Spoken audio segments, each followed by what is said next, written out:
Comment tu t'es positionné toi en tant que chef d'entreprise? Alors le positionnement, c'est pareil, c'est pas des choses auxquelles j'ai réfléchi, c'est pas une priorité, c'était comment dire un petit peu, je sais pas comment l'expliquer. C'était un petit peu flou pour moi. Je me suis fait en priorité conseiller par mon cabinet comptable et puis un petit peu auprès de la banque, un petit peu auprès de l'assureur, mais sans avoir vraiment de réponse claire, sans avoir une trame.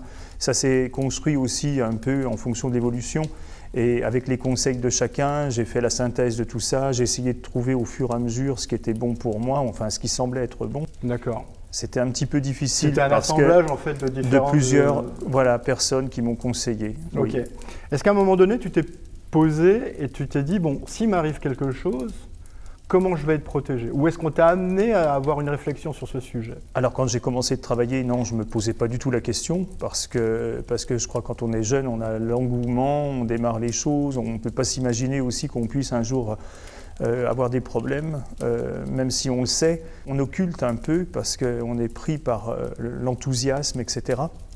Et puis c'est quand j'ai commencé à me développer un peu plus avec le commerce international où là je me suis dit qu'il fallait prendre des décisions au cas où il m'arrive quelque chose et que l'activité puisse perdurer et puis que mon travail aussi soit pas perdu. Enfin, j'avais envie que, comment dire, je puisse préserver aussi des personnes méritantes autour de moi. Enfin, j'ai réfléchi avec un peu plus de profondeur à tout ça. Tout ça.